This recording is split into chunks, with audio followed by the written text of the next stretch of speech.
pagi sahabat pemilih, jumpa lagi dengan saya Dia Ayu Kartika Dewi dalam program KPU Kebumen Menyapa, dari Sapa Jadi Tahu. Di episode spesial kali ini, kami akan membahas tentang sosok di balik pemilu. Sahabat pemilih, pemilu merupakan pesta demokrasi yang melibatkan ribuan hingga jutaan penyelenggara, dari mulai lini terbawah hingga pengambil kebijakan di tingkat pusat. Setiap perhelatan pemilu, baik nasional maupun daerah, mempunyai dinamika tersendiri dari waktu ke waktu. Dibutuhkan SDM yang handal, yang mampu menerjemahkan berbagai regulasi, teknik pelaksanaan, hingga teknologi yang terus berkembang. Bagi praktisi kepemiluan, khususnya di Kabupaten Kebumen, tentu sudah tidak asing dengan sosok yang satu ini. Kiprahnya di dunia kepemiluan sudah berlangsung selama puluhan tahun. Siapakah dia? Simak video yang satu ini. Lilik Budiono lahir di Magelang pada tanggal 18 Juli 1963. Ia merupakan putra kelima dari 10 bersaudara, pasangan Haji Nasimin dan Hajah Sayekti. Karena alasan pribadi, keluarganya kemudian pindah ke Kebumen pada tahun 1965. Lilik kemudian menghabiskan masa kanak-kanak hingga SMA di kota Kebumen beriman ini. Selepas SMA, Lilik kemudian melanjutkan pendidikan di Akademi Pembangunan Masyarakat Desa atau APM di Yogyakarta dan lulus pada tahun 1988. Ia sempat menekuni berbagai pekerjaan sebelum akhirnya diterima menjadi pegawai negeri sipil di Kantor Pembangunan Desa Kabupaten Demak pada tahun 1991. Pada tahun itu pula ia memberanikan diri meminang gadis pujaan hati bernama Munarti, yang kemudian mendampinginya hingga kini dan dikaruniai dua orang putra bernama Bintoro Eko Yulianto dan Muhammad Dwi Wahyono. Panggilan untuk kembali ke kampung halaman dan berkumpul dengan keluarga membuat Lilik mengajukan mutasi untuk pindah mengabdi ke pemerintahan Kabupaten Kebumen. Ia kemudian diterima di Kantor Pembangunan Desa Kabupaten Kebumen pada tahun 1994 dan ditempatkan sebagai staf urusan pembangunan desa di Kecamatan Bulus Pesantren. Kepindahannya di Kecamatan Bulus Pesantren inilah yang menjadi pangkal pertemuannya dengan dunia kepemiluan dan demokrasi di Kabupaten Kebumen pada khususnya. Laki-laki yang mempunyai moto "Sebenarnya dalam hidup itu tidak ada yang sulit" ini terlibat dalam dunia kepemiluan sejak pemilihan presiden secara langsung pasca reformasi pada tahun 1999 dengan menjadi sekretariat panitia pemilihan kecamatan Bulus Pesantren. Sejak saat itu, ia kemudian dipercaya menjadi PPK, bahkan didapuk menjadi ketua pada pemilu-pemilu selanjutnya, baik pemilu nasional maupun pemilihan kepala daerah. Keterlibatannya dalam proses pemilu di tingkat grassroots ini menjadikannya kaya akan pengalaman dalam menghadapi permasalahan-permasalahan yang timbul dalam pelaksanaan pesta demokrasi. Potensi inilah yang membuatnya dipercaya menjabat sebagai Kepala Subbagian Teknis dan Hukmas pada KPU Kabupaten Kebumen sejak tahun 2009 hingga kini. Dan di tahun 2021 ini, per 1 Agustus, Lilik Budiono akan mengakhiri masa baktinya dalam mengabdi untuk negeri sebagai pegawai negeri sipil di Sekretariat KPU Kabupaten Kebumen. Nah, sahabat pemilih, di studio telah hadir bersama kita Sang Maestro Pemilu Kabupaten Kebumen, Kasubag Teknis KPU Kabupaten Kebumen, Bapak Lilik Budiono. Selamat pagi Pak Lilik. Alhamdulillah, selamat pagi Mbak Dia. Selamat pagi para pemirsa sahabat pemilih. Alhamdulillah sehat, Mbak Dia sehat. Oh iya, Alhamdulillah. Iya, sangat cerah sekali nih, auranya selalu bersemangat seperti itu ya Pak. Nah Pak, tadi saya takjub sekali loh melihat perjalanan karir Pak Lilik mulai dari awal hingga akhir ya. Sepertinya sudah lama berkecimpung di dunia kepemiluan gitu.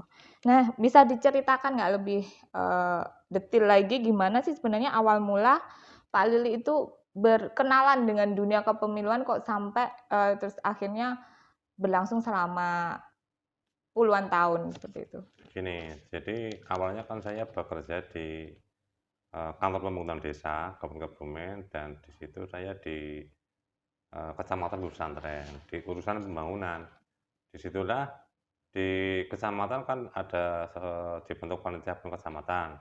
Di situ dibentuk sekretariat. Nah, saya mengikuti terjun di pemilu itu tahun 1999, yaitu pada waktu pertama pemilu secara demokratis, itu saya di sekretariat PPK. Karena waktu itu PPK-nya adalah semua partai politik yang ada saat itu. Yang waktu itu diikuti oleh 48 partai politik. Ya memang di masing-masing kecamatan berbeda jumlahnya. Kebetulan pada waktu itu, seingat saya di kecamatan Bedusan itu ada sekitar 16 panitia. Jadi ada 16 partai politik yang terdaftar di kecamatan Bedusan. Nah, Pak Lili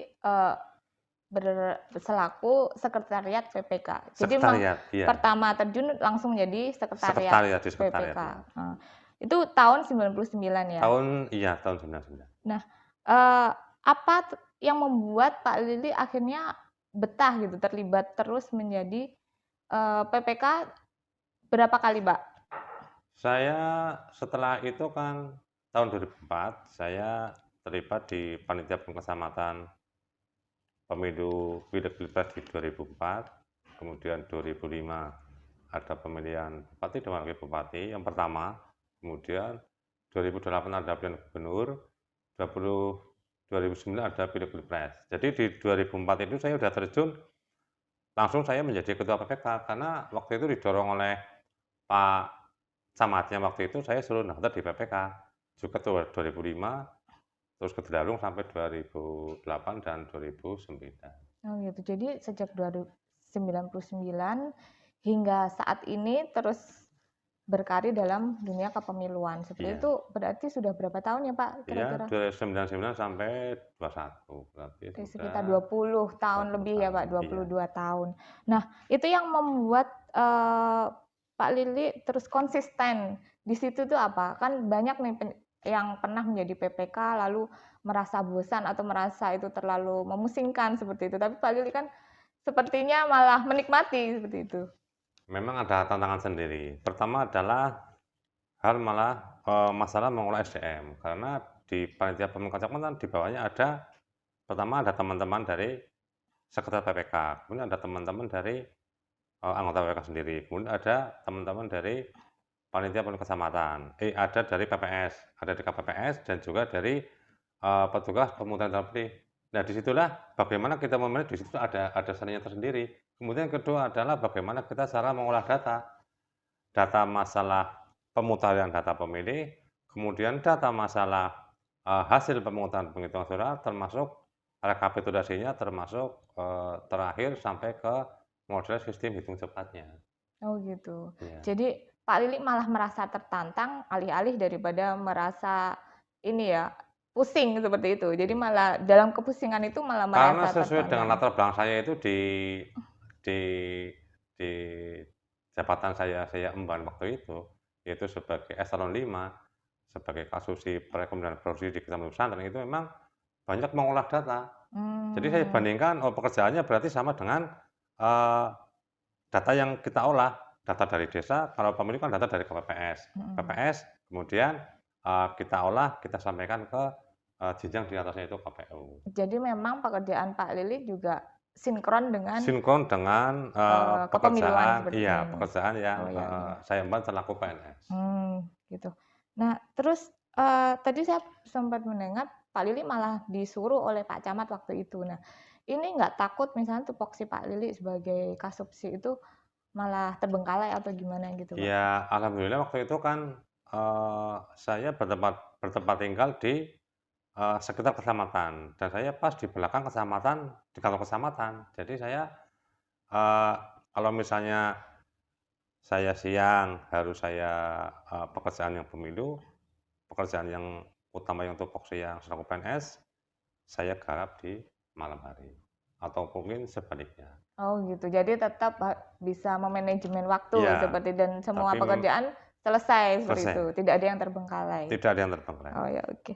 Nah, ini kan perjalanan Pak Lili di pemilu itu sudah 20 tahun lebih ya. Pasti banyak pengalaman yang belum kami misalnya generasi muda ini belum mendapatkan gitu. Nah, itu bedanya apa sih Pak pemilu zaman dulu dengan zaman sekarang? Yang Pak Kalau Lili kita tahu. mulai selaku saya di pemilu tahun 99, itu kan dulu panitianya adalah dari semua partai politik. Jadi di kabupaten provinsi, di kabupaten dan provinsi belum ada KPU. Dulu yang ada KPU-nya adalah di KPU pusat. Jadi di provinsi namanya adalah PPD 1, kemudian di kabupaten adalah PPD 2. PPD 1 itu adalah panitia pemilihan daerah tingkat 1. Kalau di kabupaten adalah panitia pemilihan daerah tingkat 2. Kemudian di bawahnya baru panitia pemilihan kecamatan, panitia penguas suara, kelompok penyelenggara pemilu sama. Petugas pemutaran data pemilih juga sama. Kemudian juga ada panwas kecamatan juga sama dulu. Jadi secara struktur pertama Setelah bedanya. struktur, iya. Kemudian kita berjalan ke 2004, itu baru terbentuk masing-masing KPU di provinsi dan di kabupaten di seluruh Indonesia. Itu baru terbentuk. Nah, disitulah saya baru mengawali menjadi panitia pemilihan kecamatan. Kebetulan saya di kecamatan sampai 2009. Kemudian pas acara momen pemilihan presiden 2009, saya bergabung di KPU Kabupaten Kebumen. Oh, jadi mulai bergabung di KPU Kebumen itu sejak 2009. 2009. Oh, ya, oke. Nah, itu berarti perbedaannya secara struktur kelembagaan. Kemudian ya. kalau Terus ada kita lagi, Pak. perbedaan secara teknologi, sesuai dengan tupoksi di teknis, kan dulu saya mengampu pemutahiran data pemilih, kemudian ada pencalonan, ada kampanye, ada sosialisasi, kemudian juga ada pemungutan termasuk rekap. Nah, saya salah satunya adalah di pemutaran data pemilih. Dulu adalah masih memakai sistem manual 2004. Karena dulu belum ada aplikasi dan sebagainya. Nah, seiring berjalannya waktu, mulai tahun 2013 itu baru ada yang namanya aplikasi Sidali. Itu sangat memudahkan bagi penyelenggara pemilu untuk mengolah data hasil pemutahiran data pemilih. Kemudian sampai sekarang. Kemudian yang kedua adalah masalah pencalonan. Kalau pencalonan dulu kan masih belum juga ada aplikasi. Aplikasi diberlakukan itu tahun 2014 itu, pemilu 2014 itu ada namanya Sipol, kemudian 2015 ada namanya Silon. Sistem informasi partai politik dan sistem informasi pencalonan. Itu juga sangat penting dan sangat memudahkan bagi penyelenggara untuk melakukan pekerjaan, karena di situ banyak hal-hal yang semuanya bisa terdeteksi. Kemudian masalah hal pemungutan dan penghitungan suara, dulu juga modalnya manual. Tahun 2004 itu kita masih seolah-olah kita pakai pihak ketiga. Kita lapornya hitung cepat itu kita melibatkan dari sekolah semea waktu itu. Yang disuper ke masing-masing PPK, kita input, kita kirim ke servernya KPU RI. Itu pun setelah kita input, misalnya kita input 10 TPS, kita kirim, kita nggak tahu semua diterima atau enggak. Dan paginya baru dari teman-teman saya sini muter ini loh yang perlu di input kembali. Kemudian setelah berkembangnya waktu itu ada yang namanya tetap situng, cuma situngnya lain. Kita yang menginput, kita yang mengirim. Kemudian setelah itu ada situng lagi namanya situng dan scan, yaitu mulai tahun 2014 kemarin. Tahun 2019 kemarin itu sudah ada sistem penghitungan suara, kita input, kita scan, kita kirim. Kemudian tahun 2020 ada kemajuan lagi, situngnya kita pakai Sirekap. Baik yang Sirekap yang masing-masing dari TPS maupun yang Sirekap web yang rekapitulasi dari rekapan PPK kecamatan maupun dari KPU masing-masing KPU kabupaten. Gitu. Ya. Jadi sangat memudahkan sekali. Jadi Pak Lili ini memang sudah menyaksikan dari mulai pemilu itu masih konvensional hingga sekarang sudah menggunakan berbagai macam teknologi. Gitu. Nah, teknologi ini lebih memudahkan atau malah merumitkan gitu sih, Pak? Karena kan banyak nih komentar-komentar ternyata Sirekap seperti ini atau situng dulu seperti itu. Menurut Pak Lili itu seperti apa? Menurut saya tetap sangat memudahkan. Kita kesulitannya karena kita membayangkan hal yang sulit memang. Oh gitu. Jadi Contoh, kalau kita pakai Sirekap, otomatis semua daerah yang harus kita lakukan kegiatan itu juga harus ada jaringan internet, itu salah satunya. Nah, kita kan kemarin dimintai data beberapa yang blank spot, blank area itu yang di masing-masing seluruh wilayah Kebumen, kita sudah sampaikan, kemudian di sana juga sudah kita kirimkan datanya. Ternyata kemarin tahun 2020 kita bisa melakukan Sirekap web, kemudian ada satu kecamatan yang ternyata juga bisa 100%. Iya. Iya nggak? Iya, Itu Kecamatan juga. Adimulya Nah, itu. sebelum kita melakukan itu, kita pasti ada bayangan macam-macam. Mhm. Bagaimana nanti kita melakukan ini, bagaimana kita melakukan ini, bagaimana kok kalau HP-nya Android-nya juga kontakin atau bagaimana karena kita melibatkan dengan banyak apa namanya, dengan banyak apa namanya, dengan KPPS banyak gitu ya. KPPS Iya. dan juga PPS kayak gitu. Jadi menurut Pak Lili memang teknologi itu membantu asalkan kita juga seiring dengan teknologi Iya, tersebut gitu betul. ya harus Kita bayangkan dengan bergerak. tahun 2015. 2019 kita input scan data itu 1 bulan. Itu yang hitung cepat. Sekarang lebih cepat ya. Kemarin yang 2020 itulah datanya nggak sebanyak itu. Tapi kan kita hanya cukup dalam jangka waktu 1 hari selesai. Dari masing-masing masyarakat langsung bisa apa namanya, bisa melihat hasil yang dari masing-masing tingkat bawah. Nah, iya. Oke. Menarik sekali ya Pak, cerita-cerita tentang dan pengalaman yang sangat kaya dari Pak Lili. Nah, sahabat pemilih, kami akan menghadirkan satu narasumber lagi yang merupakan ini merupakan rekan atau sahabat sekaligus atasan dari Pak Lili, yang juga sama-sama seniornya dan sama kaya akan pengalaman tentang kepemiluan. Kami panggilkan Sekretaris KPU Kebumen, Bapak Handoyo.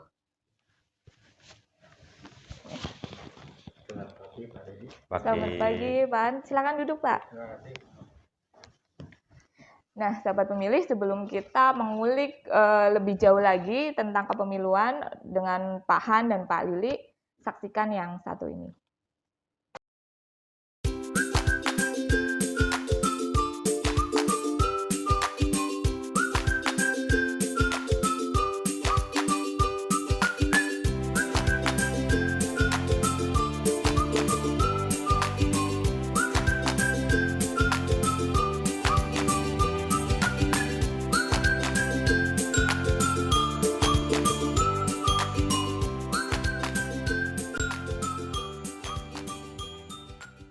Masih bersama saya dalam KPU Kebumen Menyapa, dari Sapa jadi tahu.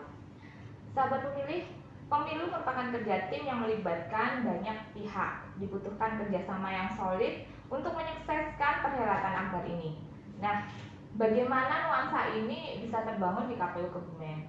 Di studio telah hadir bersama kita Bapak Sekretaris KPU Kebumen, Bapak Handoyo. Selamat pagi Pak Han. Selamat pagi Mbak Dia. Selamat pagi pemirsa di Wabin Berda. Assalamualaikum warahmatullahi wabarakatuh. Semoga sehat selalu, jaga kesehatan. Pak, terima kasih sudah berkenan hadir bersama saya dengan Pak Lili pada hari ini di sini. Nah, ini sebagai rekan sekaligus atasan ya dari Pak Lili dan sebagai pimpinan di KPU Kebumen ini. Bagaimana sih sebenarnya awal mula Pak Han mengenal Pak Lili? Gitu. Oke, terima kasih Mbak Dia. Sebelumnya udah lama kenal Pak Lili. Sejak kapan Pak? Saya di KPU itu tahun 2003. Sejak itu ada pemilu 2004, pileg. Saya kenal Pak Lili di situ karena dulu kan saya start di teknisnya. Jadi saya sama Pak Lili, dia selaku ketua PPK ya Pak Lili ya. Ketua PPK di Kecamatan Nusantara. Karena saya waktu itu masih di teknis, saya saling hubungan. Terutama yang disampaikan Pak Lili tadi terkait dengan daftar pemilih, itu kan masih manual, masih ada survei, sehingga kita selalu koordinasi ataupun kami juga mengundang dari pihak PPK untuk KPU. Nah, dari situlah kami sudah kenal Pak Lili. Kenal lebih jauh bahwa alhamdulillah Pak Lili tahun 2009 ditarik ke KPU secara lebih jauh itu. Jadi Semakin akrab bertemu setiap hari ya Pak. Setelah itu saya Pak Lili langsung diangkat sebagai kasubag teknis. Saya alhamdulillah dipercaya menjadi kasubag umum. Sehingga antara kasubag umum logistik dan teknis harus ada matching. Apa yang diperlukan oleh teknis harus disediakan dan penuhi dengan logistik. Gitu. Itu mungkin itu Mbak ya. Jadi memang sering berkolaborasi seperti itu ya. Nah, ini soal kerjasama tim ya. Nah, seperti yang saya bilang tadi bahwa pemilu kan harus memerlukan kerjasama banyak pihak yang nggak mungkin dilakukan oleh orang per orang seperti itu. Nah, Pak Lili itu tipe yang seperti apa sih Pak? Apakah dia bisa diajak kerjasama atau suka jalan sendiri seperti itu? Gimana menurut Bapak? Oke. Terkait dengan sosok Pak Lili itu sendiri, memang dari kecamatan dia udah punya integritas lah ya, punya semangat bekerja disiplin. Saya waktu itu juga setiap dipanggil KPU pasti akan datang sendiri ya. Nah, setelah mengenal jauh dari KPU, memang Pak Lili memang ternyata ya, punya integritas yang tinggi, punya tanggung jawab, punya disiplin, bisa diajak kerjasama, artinya ada pas lah. Kalau saya sesuai dengan posisinya. Nah, ini kan berdua itu hampir seumuran lah ya, terus karirnya juga hampir bersamaan seperti itu. Saya dengar juga sering dinas bareng seperti itu ya. Ada momen spesial nggak berdua gitu? Mungkin sedang di mana seperti itu? Mungkin Pak Lili ada nggak Pak? Ada sih beberapa momen. Jadi waktu terakhir ini kan sejak 2015 kan saya dipercaya menjadi membantu juga di keuangan di bagian pengajaan. Kemudian Pak Anunya waktu itu ada di kasubag umum keuangan dan logistik. Jadi antara pengadaan sama logistik itu memang harus matching tadi yang oleh Pak Sek.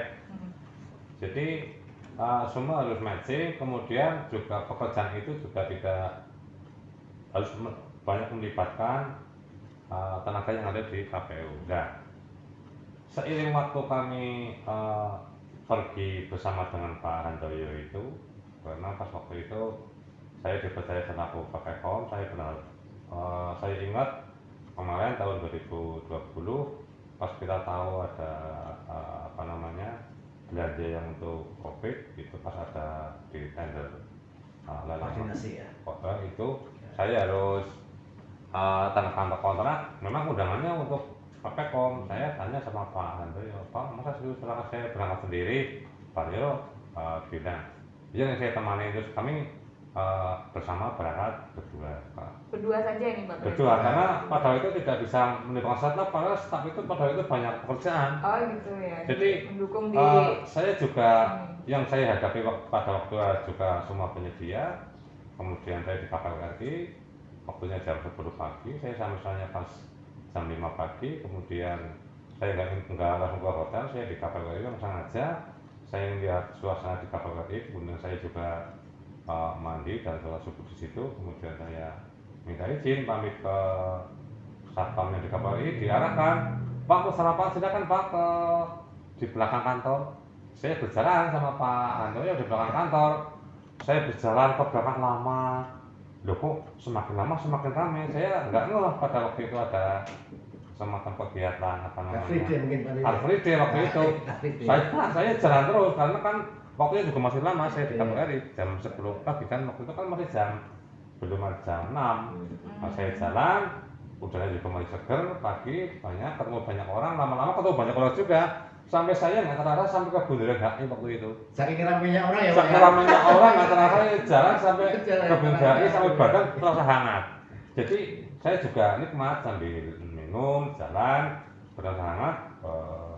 Juga banyak hiburan kan, banyak orang jualan di pinggir jalan. banyak orang berjalan kaki, banyak orang yang melakukan sepeda goes itu, juga banyak petugas jaga dari kepolisian, dari pengamanan juga banyak yang jaga waktu itu, karena memang hari-hari Minggu sih. Nah, saya memang tujuannya cari sarapan waktu itu. Gitu. Jadi tujuannya cari sarapan, Cari tapi sarapan. malah nyasar ke Bundaran Nyasar, HI. iya. Gitu ya. Ikut Car Free Day. Ya, dan malah terus ikutan Car Free Day berdua seperti itu. Waktu itu belum ada PPKM ya Mbak Lili ya, masih Belum ada. bebas ya. Belum. Jadi kita masih apa Mbak Di ya, masih ramai sekali lah. Ada jualan, ada sepeda santai, ada yang jalan-jalan, ramai gitu ya Mbak Lili ya. Senang ya berarti berdua ya, kan jalan-jalan. Tapi akhirnya kan nyasar juga jauh. Oh, Ya, terus juga. kembalinya jalan lagi atau naik kendaraan ini Pak? Kembalinya waktunya jalan lagi. Jalan lagi. Jalan lagi. Masih kuat ya? Karena sebetulnya saya juga ramai terus waktu itu, Oh, banyak orang pada pulang. malah senang ya, Iya. senang gitu. Ayo, oke. Terus saya dengar nih, saya ada yang cerita berdua ini kalau ke hotel lebih suka makan di luar nih daripada makanan di hotel. Ini benar apa enggak ini, Pak Han? Gimana Pak? Ini bukan rahasia lah ya. Memang gini. Apa emang seleranya berdua memang itu ceritanya ada kami dan Pak Lili itu lagi di resepsi masalah di Bandung, di hotel apa itu di Bandung itu Ibis di sana. Memang waktu itu selama 3 hari di sana. Nah, kita waktu mau pulang kan namanya makan hotel kan seperti itu ya, agak lama-lama kan bosen ya. bosan gitu. Bosen. Berapa lama Pak waktu itu di 3 hari. 3 hari. 3 hari sudah bosan makanan hotel. Ada bosan lah. Kita cari suasana yang baru. Gimana ya? Ayo Pak Lili, cari yang suasana Berbeda. baru lah. Iya, berbeda. Ini kan kita itu ke samping hotel ada warteg lah ya. Ada warteg. Ya makanan itu macam-macam lah ya. Kita makan. Ngobrol-ngobrol. Kita makan udah 1 piring, udah selesai. Ya ada lagi, ada apa namanya? Ada apa namanya? Menu baru yang Menu baru lagi. Yang baru matang. Apa itu Pak? Ternyata jengkol, Mbak. Oh, Jengkol. Kesukaan favoritnya jengkol, siapa itu jengkol. Pak Jengkol? Ya, katanya berdua. Oh, gitu sama-sama suka Ternyata jengkol. pada akhirnya Pak Lili bisa menghabiskan 3 piring. Aduh. Berarti nambah 2 piring ya. Oh gitu. Jadi saya 1 piring lagi, itu 2 piring. Itu papan favorit. Nah, cita-cita dengan penjualnya ternyata orang Kebumen juga. Oh. Jadi kita Nyambung gitu. nyambung di situ sudah. Nambah lagi nggak? Terus setelah cerita nambah piring lagi atau enggak? Udah kenyang aja. Saya udah 3 kali, Bang Ayu 2 kali. Oh gitu. Iya. Oh, ini menarik sekali ya cerita dari bapak-bapak senior sang maestro pemilu di KPU Kebumen ini. Sebelum kita lanjutkan lebih jauh lagi, kita akan mendengarkan kesan dan pesan dari kolega Pak Lili Budiono yang satu ini. Assalamualaikum warahmatullahi wabarakatuh. Pak Lili, menurut saya itu Pak Lili itu senior saya. Beliau itu orangnya baik, pendiam tapi kalau bekerja serius, tidak kenal lelah, pantang menyerah, dan pekerja keras. Selamat sudah pernah tugas, semoga sukses. Amin, amin, ya rabbal alamin. Assalamualaikum untuk Pak Lili, selamat atas purna tugasnya Pak. Terima kasih sudah menjadi teladan bagi kami para kasubag-kasubag yang masih junior ini. Semoga Allah membalas semua kebaikan Pak Lili, menjadi keberkahan hidup serta pahala yang melimpah. Jangan lupa Pak, para ngapak, para kepenak. Assalamualaikum warahmatullahi wabarakatuh. Menurut saya Pak Lili itu adalah orang yang penuh tanggung jawab, disiplin, dan selalu bekerja sama dengan teman-teman kantor untuk urusan kedinasan. Saya ucapkan selamat kepada Pak Lilik yang telah memasuki purna tugas, dan saya hanya bisa mendoakan kepada Pak Lilik berserta keluarganya supaya selalu diberikan kesehatan, keselamatan, panjang umur, dan memudahkan semua urusan, serta masih bisa melaksanakan aktivitas ataupun kegiatan yang bermanfaat untuk orang banyak. Semuanya, ada Mbak Kiki. Oh iya, Kita mau hai. tanya-tanya nih. Iya, gimana? Iya, tentang sosok Pak Lili menurut Mbak Kiki itu gimana? Oh iya, kalau menurut saya sosok Pak Lili itu bekerja keras dan juga humoris. Jadi mencairkan suasana saat bekerja. Begitu. Oke, makasih. Terima kasih. Pak Soleh, gambaran sosok Pak Lili menurut Pak Soleh. Pak Lilik adalah sosok pegawai yang disiplin, penuh semangat, dan bertanggung jawab. Apalagi dalam melaksanakan tugas itu, kalau saya amati itu pantang menyerah. Kalau pekerjaan itu belum selesai itu tidak menunda-nunda pekerjaan. Terima kasih. Oke. Mas Turman, kita mau tanya-tanya kepada Mas Turman tentang sosok Pak Lili menurut Mas Turman. Pak Lili itu disiplin, tegas, bertanggung jawab. Terima kasih. Mau tanya-tanya boleh ya? Silakan. Ini ada air putih. Oh iya. Bapak Kasubag Hukum ini menurut Siap. Bapak Kasubag Hukum ini tentang sosok Pak Lili. Menurut Bapak Kasubag Hukum ini gimana sosoknya beliau ini? Bismillah ya, kalau saya pribadi sih beliau itu disiplin, yang kedua bekerja keras dan sabar. Oke. Jadi tidak ada kata tidak bisa, semua bisa asal sabar. Gitu. Oke, terima kasih Mas Wahyu. Sama-sama. Ya, gimana Cukup ya? Enggak, gimana. Kita mau tanya-tanya nih. Oh, boleh. tentang Duduk Pak dulu, Lili. duduk dulu Oh, deh. iya, ya. Mas Wiji, Heeh. kita mau tanya sosok Pak Lili menurut Mas Wiji gimana? Pak Lilik ya. Pak Lilik baik, bekerja keras, dengan segala kekurangannya dia selalu bisa menemukan solusi atas kendala yang kita hadapi, begitu. Intinya seperti itu sih. Itu. Jadi kita harus bisa meniru beliau dari sisi semangat kerjanya, dari sisi etos kerjanya, serta dari sisi kemampuan beliau mengatasi masalah. Itu aja. Luar biasa. Masih bersama kami dalam KPU Kebumen Menyapa. Dari Sapa jadi tahu. Nah, seru sekali perbincangan saya dengan Pak Lili dan Pak Han ya. Banyak banget cerita dari sekian tahun perjalanan bersama ini. Nah, ini suka dukanya apa sih Pak Lili selama di KPU Kabupaten Kebumen? Berarti udah 2009 hingga 2021 ini ya. Sekitar 12 tahun. Wah, perjalanan yang tidak singkat tentunya. Pertama dukanya adalah mestinya nggak ada dukanya, yang ada adalah tantangan. Nggak ada ya Pak, nggak ada duka. Nggak ada, adanya adalah tantangan karena semua ternyata bisa terlewati. Salah satunya adalah ketika pas kita melakukan pemilu kan semua logistik, hampir semua logistik diadakan oleh KPU RI. Dari suara, segel, tinta, kemudian dan sebagainya itu semua kita tinggal terima. Nah, sedihnya adalah ketika barang itu kurang, waktunya mepet, baik itu surat suara dan sebagainya. Kalau misalnya kekurangan itu kita bisa membuat mencukupi, itu kita agak tenang. Tapi kalau kekurangan tapi mepet, kita tidak buat, otomatis kita harus mengambil di penyedia. Contoh suara, segel, hologram dan sejenis itu. Nah, itu kita yang menjadi tantangan tersendiri. Bagaimana kita mencukupi dengan menerima tahapan yang telah ditetapkan oleh KPU RI. Itu yang menjadi tantangan tersendiri.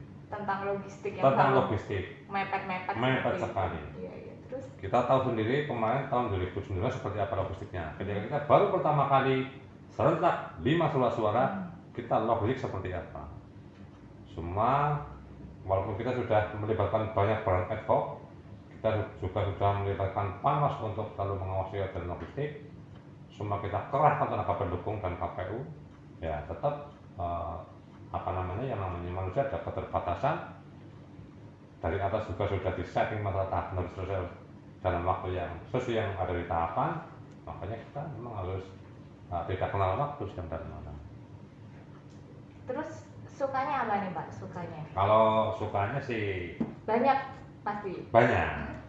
Pertama adalah kalau kita pas mau main pemilihan dan pemilu itu kan kita kerja keras dan dengan berbagai kegiatan yang ada, otomatis kita harus melakukan beberapa kali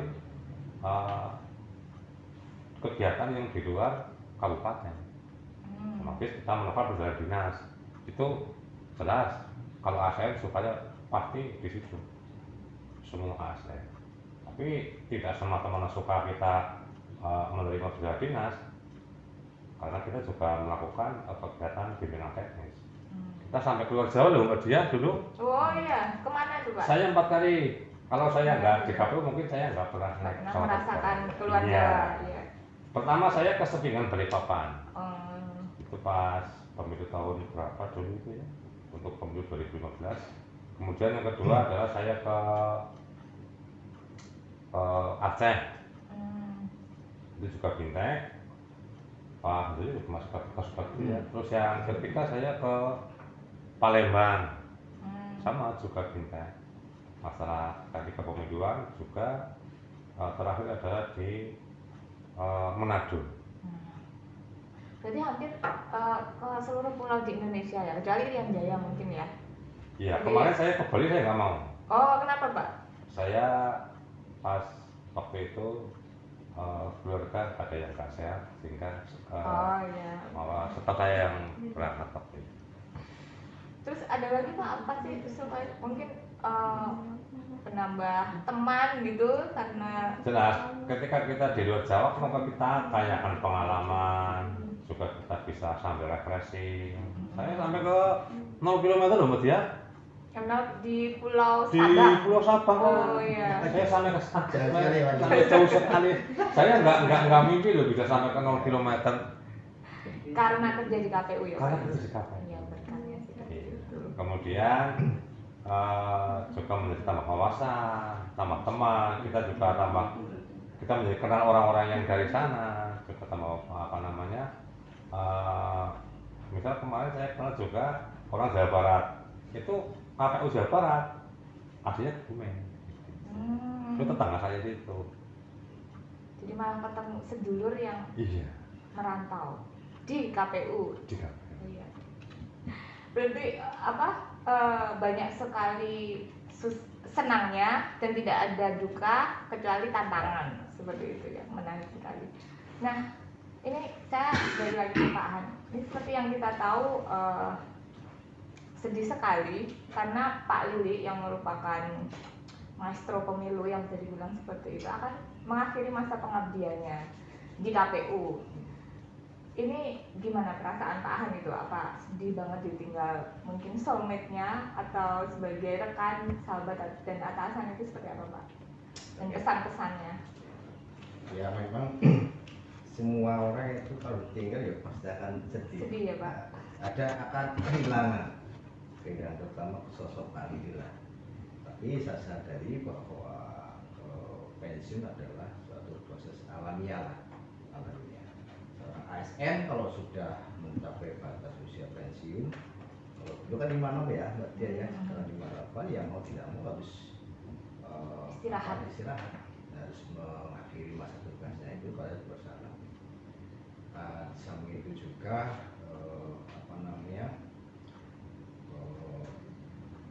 untuk KPU sendiri, Bilang Pak Lili memang sudah sosok yang berintegritas dan kenegaraan, tapi ada penggantian ya Pak Lili seperti Pak Lili ya. Ya jelas hilang sekali Mbak Dia. Ada harapan mungkin yang disampaikan kepada Pak Lili atau mungkin pesan atau mungkin terima kasih yang sudah selama ini di KPU seperti itu Pak? Oke, ya terkait dengan pengabdian Pak Lili di KPU ya saya sudah mewakili lembaga Pak Lili ya. per 1 Agustus ya. Per 1 Agustus besok. Jadi Sebentar lagi ya. Terima kasih atas pengabdian di KPU. Semoga selalu sehat selalu terutama ya. Amin. Setelah makin masa tugasnya, saya pesannya bahwa untuk pengabdian seorang PNS atau purma dari PNS tidak hanya sebagai ASN saja, mungkin bisa dilakukan di lingkungan masyarakat kegiatan. Bisa dia menjadi lembaga di masyarakat ataupun yang jelas itu berguna bagi lingkungannya. Itu mungkin tadi. Terima kasih Pak. Nah, ini sebagai penutup setelah semua cerita yang sangat seru dan sangat kaya tadi dengan Pak Lili, apa pesan yang ingin disampaikan kepada dari Pak Lili kepada sahabat pemilih maupun kepada generasi penerus bangsa seperti ini, baik yang berkecimpung di dunia kepemiluan maupun masyarakat umum? Silakan Pak. Pertama terima kasih yang disampaikan oleh Pak Handoyo selaku atasan saya. Kalau saya kerja di KPU itu mungkin dinilai adalah banyak segi positifnya, itu semata-mata memang harus sama. Tapi kalau memang banyak kekurangannya, memang itu karena adalah kebetulan saya. Kemudian saya juga berpesan kepada teman-teman, mungkin generasi, kalau kita bicara kepemiluan, kita mestinya butuh yang namanya pejuang demokrasi. Jadi silakan Bapak Ibu kalian untuk menjadi pejuang demokrasi, baik itu di level paling bawah gitu, di kelompok tentang pemungutan suara atau KPPS, kemudian di petugas pemungutan suara pemilih atau PDP, kemudian juga di panitia pemungutan suara beserta sekretariatnya, juga di panitia pemilih kecamatan sekretariatnya, dan juga di samping itu ada beberapa penyelenggara lagi. Yang pertama adalah di panitia pengawas, dan juga ada sampingannya lagi, yang satu adalah di pemantau. Itu juga penting. Jadi sebenarnya banyak sekali profesi untuk terlibat dalam pemilu, berpartisipasi ini ya Pak. Ada lagi Pak, terus untuk generasi muda yang sudah terjun di KPU misalnya seperti saya atau rekan-rekan yang lain gitu Pak, pesan dan kesannya? Memang kalau untuk zamannya sekarang kan zaman disebut zaman milenial. Berbeda dengan generasi saya, generasi yang dahulu yang mengenal yang zaman yang tidak enak menjadi yang enak seperti ini. Kita banyak fasilitas, sekarang sudah apa-apa pakai internet kan. Nah, apalagi Mbak Dia ini sudah S2, nanti sebagai mudah-mudahan saya doakan sebagai benar-benar calon pengganti saya. Amin. Jadi nanti bisa melanjutkan apa yang telah ditugaskan oleh undang-undang, terutama dengan SOTK yang ada ya, sesuai tugas yang diberikan. Misalnya Mbak Dia di masuk ke teknis ya, nanti otomatis tadi banyak sekali hal yang harus dikerjakan. Di samping itu juga ada poin satu lagi, melaksanakan kegiatan yang oleh atasan, diberitakan oleh atasan di samping tupoksi yang ada. Karena kita tahu karyawan di KPU adalah terbatas. Walaupun sudah ada kita rekrut tenaga pendukung, yang harus hari kita rekrut tenaga relawan, relasi tetap kita terbatas. Makanya kerja di KPU adalah kalau ada momen seperti itu, kerjanya adalah tidak bisa berdiri satu-satu. Ini divisi saya bagian saya, ini divisi kan nggak bisa seperti itu. Semua harus keroyokan. Makanya dibentuk yang namanya kelompok kerja. Jadi dengan berbagai semua kegiatan, kita juga mengambil dari luar internal KPU, kita backup, kita menjadi kegiatan yang benar-benar bisa terlaksana dengan baik. Jadi istilahnya itu sistem sapu jagat gitu ya Pak? Sistem sapu jagatnya seperti itu. Karena semuanya harus bisa kita selesaikan bersama. Kerja di KPU tidak seperti yang di lain, misal bagiannya sekarang seperti ini. Kok belum apa-apa? Ya belum apa-apa, karena tahapnya belum berjalan. Jadi tidak bisa detail dari awal dulu, nggak bisa. Terima kasih sekali Pak Lili, Pak Han atas sharingnya tadi dan pesan-pesan Pak Lili juga kepada para sahabat pemilih dan generasi muda seperti kami-kami ini. Nah ini terakhir, apa rencana Pak Lili nih setelah purna tugas dan mengakhiri masa jabatan dari KPU Kebumen ini? Apa Pak? Kalau saya yang sangat cocok di hati itu setelah saya mempelajari dan melihat secara teori, itu kok saya sangat suka sekali dengan pertanian dan peternakan. Oh, gitu. Karena walaupun ya tenaga pensiun, ya kita kan juga sesuai dengan kondisi tenaga yang sesuai usianya. Kalau bertani kan juga tidak terlalu banyak tenaga kerja, juga itu ada mengasah, ada olahraga, ada gerak tubuh, ada kesenangan, ada olah pikir. Jadi kita bagaimana walaupun sudah usia pensiun, bagaimana kita tetap berkarya, mungkin itu. Jadi beternak kita, apa ini Pak? Beternak? kalau saya sih nanti rencana mungkin di beternak kambing. Waduh, menjadi juragan kambing berarti Iya, ini. karena Pak, kalau ya? beternak kambing, sebelum beternak kambing kan otomatis harus beternak harus berkebun dulu, bertani dulu. Oh gitu. Menanam pakan ternaknya. Oh, menanam dulu, menanam pakannya, Iya. terus nanti lanjut ke. Jadi itu kan antara pertanian dan peternakan kan berkolaborasi. Ya, menarik sekali. Nanti mungkin bisa berkolaborasi juga dengan Pak Han. Oh gitu iya. ya. Kalau Pak ini lain mungkin. Ini kan senangnya mancing ini. Oh gitu. Beternak ikan. Baik, terima kasih banyak ya Pak Han dan Pak Lili juga sama-sama. atas sharingnya hari ini, sangat menarik sekali. Nah sebelum kita tutup acara ini, ada sedikit kenang-kenangan dari KPU Kebumen untuk Pak Lili yang mungkin bisa diserahkan oleh Pak Handoyo selaku rekan dan atasan. Ini merupakan piagam penghargaan untuk Pak Lili atas dedikasinya selama 12 tahun di KPU Kabupaten Kebumen. Terima kasih banyak sekali lagi. Nah, sahabat pemilih, demikian tadi bincang-bincang kita dengan sosok maestro KPU Kebumen, maestro kepemiluan Pak Lili Budiono dan juga Pak Handoyo.